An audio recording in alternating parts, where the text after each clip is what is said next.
दौड़ पड़ा। बाबा ने पीछे से आकर उसके बाजुओं को पकड़ लिया और उसे अपनी तरफ खींच लिया। लड़की ने झटके से बाबा को पीछे धकेल दिया और गुस्से में बोली, तुमने मुझे रोकने की जरूरत कैसे की? तुम होते कौन हो मेरी जिंदगी में दखल देने वाले? वो फिर से आगे की तरफ दौड़ी जैसे छलांग लगाने वाली हो। बाबा फिर से दौड़ा और इस बार और मजबूती से उसका हाथ पकड़ लिया। लड़की ने पूरी कोशिश की कि खुद को छुड़ाए, मगर बाबा ने इस बार उसे जाने नहीं दिया। बुजुर्ग बाबा ने नरमी से कहा, आखिर ये क्या कर रही हो? मुझे बताओ तो सही, शायद मैं तुम्हारी कुछ मदद कर सकूं। लड़की ने आंसुओं भरी आंखों से कहा, तुम क्या मेरी मदद करोगे? मेरा शौहर लापता हो गया है और मेरे अपने घर वालों ने भी मुझे घर से निकाल दिया है। मेरे पास न ठिकाना है न कोई सहारा। बाबा कुछ देर तक उसे देखता रहा, फिर उसकी कलाई पकड़कर बोला, आओ मेरे साथ चलो। लड़की ने घबराकर पूछा, कहाँ? बाबा ने बस इतना कहा, आओ तो सही। वो लड़की का हाथ पकड़े बगैर कुछ कहे बुलंद पहाड़ों के रास्ते पर चल पड़ा। लड़की बार बार पूछती रही, मेरा हाथ छोड़ो, तुम मुझे कहाँ ले जा रहे हो? मुझे बताओ तो सही। लेकिन बाबा कुछ न बोला, बस उसका हाथ थामे चुपचाप आगे बढ़ता रहा। कुछ देर चलने के बाद वो अपने लकड़ी के घर के दरवाजे तक पहुंच गया। उसने दरवाजा खोला और लड़की को अंदर ले जाने लगा। लड़की बोली, ये कौन सी जगह है? ये किसका घर है? तुम मुझे यहाँ क्यों ला रहे हो?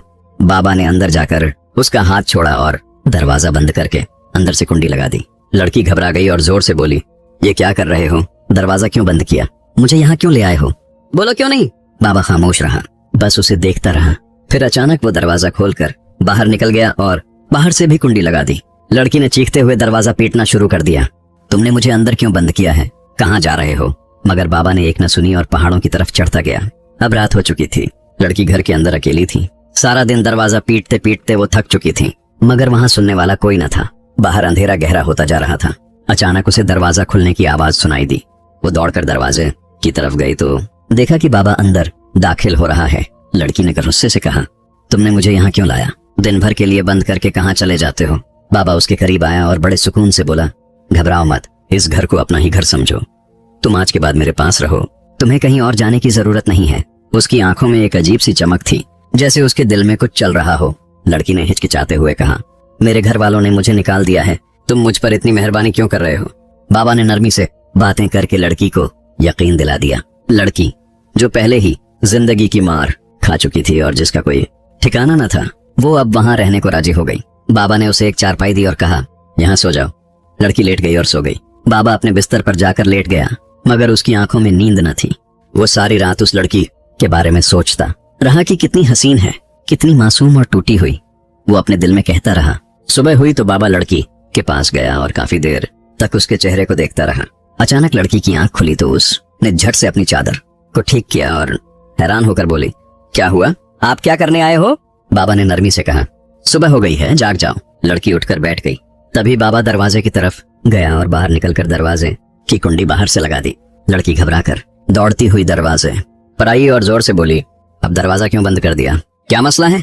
लेकिन बाबा ने कोई जवाब न दिया और पहाड़ों की तरफ चढ़ने लगा। लड़की पीछे से दरवाजा पीटती रही, चिल्लाती रही, मगर बाबा जा चुका था। दिन ढल गया, रात का अंधेरा छा गया। लड़की घर में तन्हा, डरी सहमी, खामोशी से बैठी रही। अचानक दरवाजा खुलने की आवाज आई। लड़की दौड़ती हुई गई और देखा कि बाबा घर में दाखिल हो रहा था। लड़की ने गुस्से में उससे कहा, तुम ये क्या कर रहे हो? मुझे दिन भर घर में कैद करके चले जाते हो और कुछ बताते भी नहीं। बाबा उसे चुपचाप देखता रहा, फिर बोला, कहीं नहीं, बस एक काम अधूरा रह गया था, उसे निपटाने गया था। लड़की ने हैरत भरी निगाहों से उसे देखा। कौन सा काम? बाबा ने बात टालते हुए कहा, अब रात हो गई है, तुम अपने बिस्तर पर लेट जाओ, मैं भी सो जाता हूँ। लड़की सोचती रही, मगर कुछ बोले बगैर अपने बिस्तर पर लेट गई। बाबा भी लेट गया, लेकिन उसे नींद न आ रही थी। रात के वक्त बाबा अपने बिस्तर से उठा और लड़की के पास गया। उसके चेहरे को बहुत देर तक देखता रहा। फिर उसने कुछ पढ़ा और लड़की पर फूंक मार दी। जैसे ही लड़की ने करवट ली, बाबा भागकर अपने बिस्तर पर जाकर चुपचाप लेट गया। बाबा अपने आप से बड़बड़ाया। सुबह हुई। बाबा लड़की के पास गया और उसे जगाया। सुबह हो गई है, उठ जाओ। लड़की उठकर बैठ गई। बाबा उसके पास बैठा और बोला, तुम घर में रहते रहते बोर हो गई होगी, चलो मेरे साथ पहाड़ों पर घूमने चलते हैं। उससे पहले कि लड़की कुछ कहे, बाबा ने उसका हाथ पकड़ लिया और उसे लेकर पहाड़ों की तरफ चल पड़ा। वो बहुत दूर तक चलते रहे और आखिरकार उसी बुलंद चोटी तक पहुंच गए जहां वो लड़की को पहले दिन देखा था।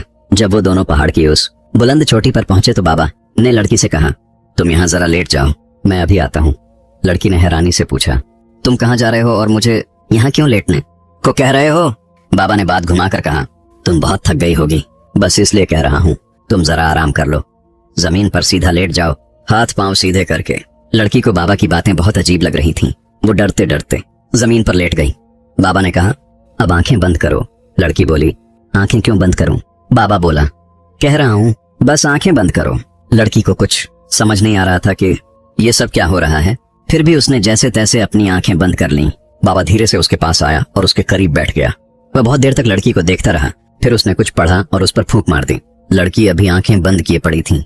बाबा दबे पांव वहां से उठकर धीरे धीरे पहाड़ से नीचे उतरने लगा। वह घर वापस पहुंचा और अपने बिस्तर पर लेट गया। कुछ देर बाद जब लड़की को महसूस हुआ कि कोई आवाज नहीं आ रही, तो उसने अपनी आंखें खोली और इधर उधर देखा। वहां कोई नहीं था।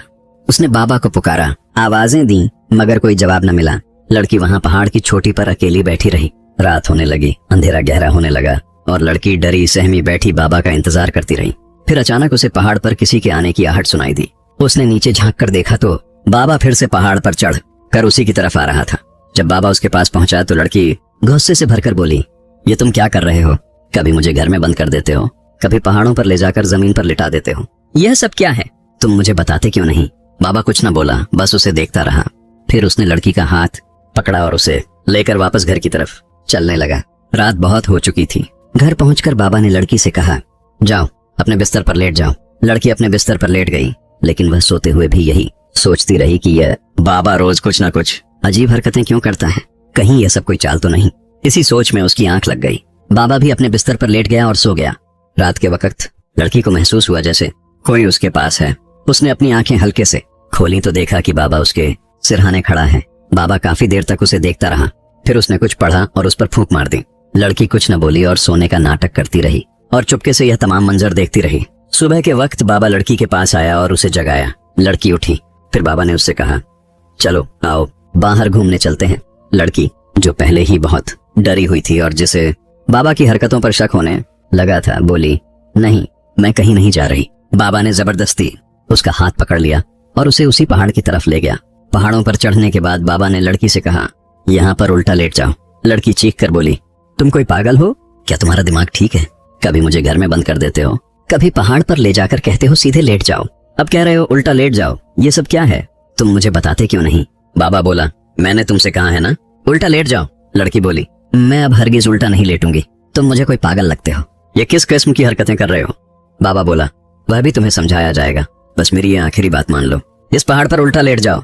लड़की बोली, क्या समझाया जाएगा? उल्टा लेटने का क्या मतलब है? बहुत ही अजीब बात है यह। बाबा बोला, यह भी एक राज है जो मैं तुम्हें अभी नहीं बता सकता, लेकिन इतना जान लो तुम्हारे लिए यही बेहतर है। लड़की बाबा की बातें हैरत से सुनती रही, फिर बोली, चलो कोई नहीं, अब मैं और क्या कर सकती हूँ? यह बात भी मान लेती हूँ। लड़की पहाड़ की उसी चोटी पर उल्टा लेट गई। बाबा ने वही कहा, अपने हाथ पांव बिल्कुल सीधे कर लो और अपनी आंखें बंद कर लो। अचानक बाबा उसके पास आकर बैठ गया। फिर उसने कुछ पढ़ा और लड़की पर फूंक मार दी। फिर बाबा ने लड़की से कहा, खड़ी हो जाओ, लेकिन अपनी आंखें बंद ही रखनी है। लड़की ने कहा, अब क्या करने लगे हो? आंखें क्यों ना खोलूं? बाबा बोला, बस आंखें नहीं खोलनी तुमने। लड़की उसी पहाड़ की चोटी पर जमीन से खड़ी हुई और उसकी आंखें बंद थीं। बाबा धीरे धीरे पहाड़ों से नीचे उतरने लगा और अपने घर वापस आकर अपने बिस्तर पर लेट गया। काफी देर तक जब लड़की आंखें बंद किए खड़ी रही, फिर उसने आवाज लगाई, कहाँ हो? क्या मैं आंखें खोल लूं? लेकिन कोई जवाब नहीं आया। फिर लड़की ने आंखें खोली तो वहां कोई न था। लड़की गुस्से से चिल्लाई, ये बाबा ठीक नहीं है, मैंने क्यों इस पर एतबार किया? अब इसके साथ रहना सही नहीं है। मुझे तो ये बिल्कुल पागल लगता है, पता नहीं इसके क्या इरादे हैं। लड़की वहीं नीचे बैठ गई और बाबा का इंतजार करने लगी। रात हो गई। रात के वक्त बाबा पहाड़ की उसी चोटी पर चढ़ा और लड़की के पास आ गया। लड़की ने जब बाबा को देखा तो गुस्से में बोली, तुम मुझे यहाँ फिर छोड़कर चले गए थे? आखिर तुम बताते क्यों नहीं कि ये सब क्यों कर रहे हो? मुझसे क्या चाहते हो? बाबा थोड़ी देर तक लड़की की आंखों में देखता रहा और फिर बोला, 2 दिन मैंने यहाँ बिताए हैं और 2 दिन तुमने। अब ये आखिरी रात है। अब यह आखिरी रात हम दोनों को मिलकर इस पहाड़ पर गुजारनी होगी। लड़की हैरत से बोली, क्यों? इस पहाड़ पर मैं तुम्हारे साथ रात क्यों बिताऊं? तुम्हारा दिमाग तो सही है। क्या बात कर रहे हो? क्या इरादे हैं तुम्हारे? मुझे तो सब कुछ बहुत अजीब लग रहा है। बाबा बोला, बस आखिरी रात अगर हमने यहाँ साथ में गुजार ली तो सब कुछ ठीक हो जाएगा। मेरी बात मान लो। लड़की बोली, क्या ठीक हो जाएगा? तुम बताते क्यों नहीं? मुझे शुरू से ही तुम्हारे इरादे ठीक नहीं लग रहे। या तो तुम पागल हो या मुझे पागल बना रहे हो। अब मुझे इस पहाड़ की चोटी पर रात को रोक कर क्या करने वाले हो मेरे साथ? बाबा बोला, तुम्हें सब समझ आ जाएगा, बस एक रात गुजार लो। लड़की, जो पहले ही बाबा की रोज की नई बातों और अजीब हरकतों से परेशान थी, लेकिन उसने किसी तरह बाबा की बात मान ली और गुस्से में बोली, ठीक है, मैं आज की रात यहाँ गुजार रही हूँ, लेकिन सुबह मैं तुम्हारा घर छोड़कर चली जाऊंगी, अब और तुम्हारे साथ नहीं रह सकती। बाबा बोला, ठीक है, आज रात तो गुजारो, अगर तुमने आज रात मेरे साथ गुजार ली तो तुम खुद ही मुझे छोड़कर नहीं जाओगी। लड़की बोली, ये क्या अजीब बात कर रहे हो, तुम्हारे इरादे ठीक है ना? बाबा बोला, वह तुम्हें रात को समझ आ जाएगा। फिर बाबा ने लड़की से कहा, अब जैसे मैं यहाँ जमीन पर लेटता हूँ, तुम भी वैसे ही लेट जाओ। फिर बाबा जमीन पर लेट गया, लड़की भी जमीन पर लेट गई। बाबा ने लड़की से कहा, अपनी आंखें बंद करो और सो जाओ। लड़की ने आंखें बंद की और सो गई। बाबा भी वहीं सो गया।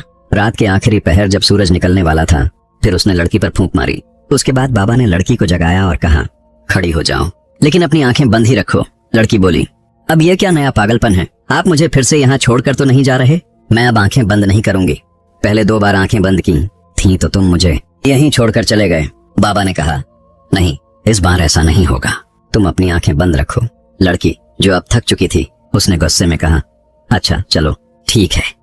लड़की ने अपनी आंखें बंद की। अचानक लड़की को महसूस हुआ कि किसी ने पीछे से आकर उसे पकड़ लिया और उसकी आंखों पर दोनों हाथ रख दिए। उस बुलंद चोटी पर बाबा और उस लड़की के अलावा कोई न था, तो लड़की समझ गई कि यह बाबा ही है जिसने मुझे पीछे से पकड़ लिया है। वह गुस्से से बोली, ये क्या हरकत है, तुमने मुझे ऐसे क्यों पकड़ा हुआ है? लेकिन कोई आवाज न आई। लड़की और जोर से चिल्लाई, छोड़ो मुझे, ये क्या कर रहे हो? लेकिन कोई उसकी आंखों पर हाथ रखकर पीछे से पकड़े खड़ा था। लड़की ने झटके से छुड़ाया और जैसे ही पीछे देखा, वहां बुजुर्ग बाबा नहीं था, बल्कि एक नौजवान शख्स था।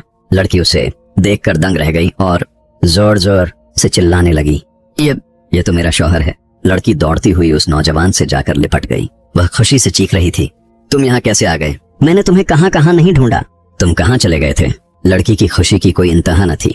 वह अपने शौहर को बार बार गले लगाती रही और रोती रही। फिर लड़की ने एकदम इधर उधर देखा और कहा, वह बुजुर्ग बाबा कहाँ गया? क्या तुम उसे जानते हो? क्या वह तुम्हें यहाँ लेकर आया है? वह कुछ न बोला। उसने उसकी हथेली पकड़कर कहा, आओ मेरे साथ। वह उसे लेकर उसी लकड़ी के घर में आ गया जहाँ बाबा रहा करता था। लड़की ने देखा और कहा, यह तो उसी बाबा का घर है, लेकिन वह कुछ न बोला।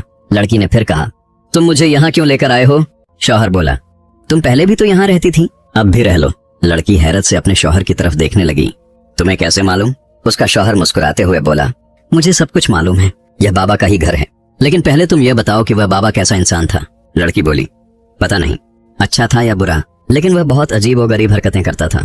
उसका शौहर उसे देखकर हंसता रहा और बोला, किसी को अच्छे से जाने बगैर हम उसे बुरा नहीं कह सकते, हो सकता है उसके पीछे कोई राज हो।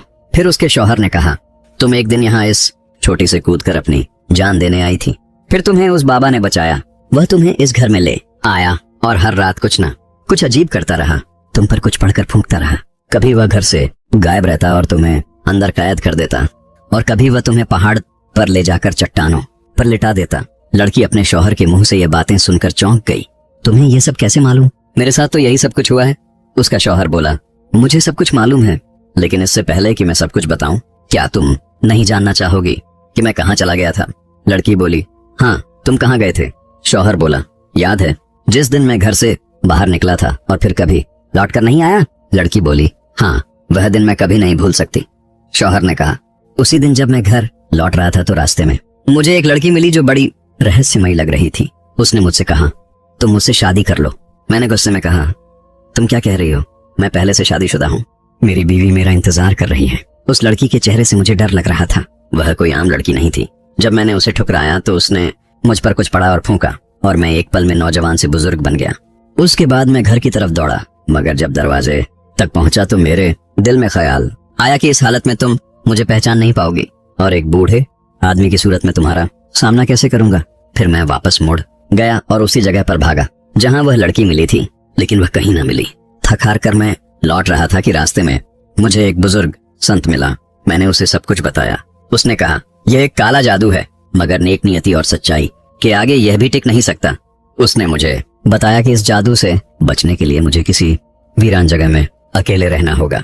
अगर मेरी बीवी मुझे वहां तक ढूंढती हुई आए और मैं उसे बिना कुछ बताए हर रात कुछ दुआएं पढ़ कर उस पर फूंकता रहूं, तो एक दिन वह मुझे गले से लगा लेगी, और वही लम्हा होगा जब मेरा जादू टूट जाएगा। और यह सब मैं उसी दिन से कर रहा था जब से तुम मुझे उस बाबा की शक्ल में मिली थी। लड़की यह सब सुनकर सन्न रह गई।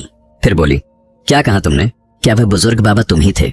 लड़का बोला, हाँ, वह बाबा मैं ही था। लड़की की आंखों से आंसू बहने लगे। उसने दौड़कर अपने शौहर को फिर से गले से लगा लिया और कहा, मुझे माफ कर दो, मैं तुम्हें पहचान नहीं सकी। उसके शौहर ने उसके सर पर हाथ फेरते हुए कहा, इसमें तुम्हारा कोई कसूर नहीं था। यह सब एक राज था जिसे मैं तुम्हें बता नहीं सकता था, मगर तुमने जो किया वह तुम्हारी सच्ची मोहब्बत की पहचान है। तुम एक अच्छी बीवी हो। फिर उसने मुस्कुराते हुए पूछा, अब बताओ वह बुजुर्ग बाबा कैसा था? लड़की हंस पड़ी और बोली, वह बुजुर्ग बाबा बहुत अच्छा इंसान था। लड़का भी हंसा और यूं कई बरसों बाद एक बिछड़ा हुआ जोड़ा फिर से मिल गया। एक सच्चा दिल जो नीयत से पाक हो, उस पर कोई फरेब या जादू असर नहीं कर सकता। जैसा कि बुजुर्ग संत ने कहा था, नेकी और सच्चाई के सामने यह कुछ नहीं। कभी किसी के हाल को देखकर फैसला न करो। हर चेहरे के पीछे एक कहानी होती है। लड़की ने जिस बाबा को शुरू में शक की नजर से देखा, वही उसका खोया हुआ शौहर निकला। कभी